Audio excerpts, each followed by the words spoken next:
ಈ ತಾಯಿ ಸನ್ನಿಧಿಗೆ ಬಂದ್ರೆ ನಿಮ್ಮ ಕಷ್ಟಗಳೆಲ್ಲ ಪರಿಹಾರವಾಗುತ್ತೆ. ಯಾವ ದೇವಸ್ಥಾನ ಅಂತ ನಾನ್ ತಿಳಿಸ್ಕೊಡ್ತೀನಿ, ಈ ವಿಡಿಯೋನ ಪೂರ್ತಿ ನೋಡಿ. ಹಾಗೆ ನನ್ನ ಪೇಜ್ನ ಫಾಲೋ ಮಾಡ್ಕೊಳ್ಳಿ. ಚನ್ನಪಟ್ಟಣ ತಾಲೂಕಿನ ಗೌಡ್ಗೆರೆ ಎಂಬ ಪುಟ್ಟ ಗ್ರಾಮದಲ್ಲಿ ನೆಲೆಸಿರುವ ತಾಯಿ ಚಾಮುಂಡೇಶ್ವರಿ ತನ್ನ ಮಹಿಮೆ ಮತ್ತು ಶಕ್ತಿಯಿಂದ ಲಕ್ಷಾಂತರ ಭಕ್ತರನ್ನು ತನ್ನತ್ತ ಸೆಳೆಯುತ್ತಾ ಆಶೀರ್ವಾದಿಸುತ್ತಿದ್ದಾರೆ.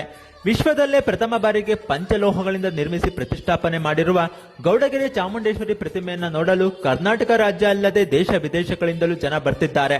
ಈ ಸ್ಥಳ India book of the record, Asia book of the record ಎಂಬ ಪ್ರಶಸ್ತಿಯನ್ನು ಸಹ ಪಡೆದುಕೊಂಡಿದೆ. ಈ ತಾಯಿ ಸನ್ನಿಧಿಗೆ ಬಂದು 7 ವಾರ ತೆಂಗಿನಕಾಯಿ ಕಟ್ಟಿ ಬೆಲ್ಲದಾರತಿ ಮಾಡಿ ಭಕ್ತಿಯಿಂದ ಬೇಡ್ಕೊಂಡ್ರೆ ನಿಮ್ಮ ಕಷ್ಟಗಳೆಲ್ಲ ಪರಿಹಾರವಾಗುತ್ತೆ ಎಂಬ ನಂಬಿಕೆ ಇದೆ. ಇಲ್ಲಿನ ಪವಾಡ ಬಸಪ್ಪನವರು ಆಶೀರ್ವಾದ ಮಾಡಿದ್ರೆ, ಬಸಪ್ಪನವರ ಗದ್ದುಗೆಯಲ್ಲಿ ತೀರ್ಥ ಸ್ನಾನವನ್ನ ಮಾಡಿದ್ರೆ ಯಾವುದೇ ರೋಗ ರುಜಿನಗಳಿದ್ರೂ ವಾಸಿಯಾಗುತ್ತೆ. ವರ್ಷದ 365 ದಿನಾನು ಬೆಳಿಗ್ಗೆಯಿಂದ ರಾತ್ರಿಯವರೆಗೂ ಅನ್ನ ಸಂತರ್ಪಣೆ ಕೂಡ ನಡೆಯುತ್ತೆ. ಇನ್ನು ನೀವು ಈ ತಾಯಿ ಸನ್ನಿಧಿಗೆ ಬಂದಿಲ್ಲ ಅಂದ್ರೆ ಈಗಲೇ ಬಂದು ಭಕ್ತಿಯಿಂದ ಬೇಡ್ಕೊಳ್ಳಿ. ಹಾಗೆ ಈ ವಿಡಿಯೋ ನಿಮ್ಗೆ ಇಷ್ಟ ಆಗಿದ್ರೆ ಲೈಕ್ ಮಾಡಿ, ಶೇರ್ ಮಾಡಿ, ಫಾಲೋ ಮಾಡಿ. ಮತ್ತೆ ಸಿಗುವ. ಧನ್ಯವಾದಗಳು.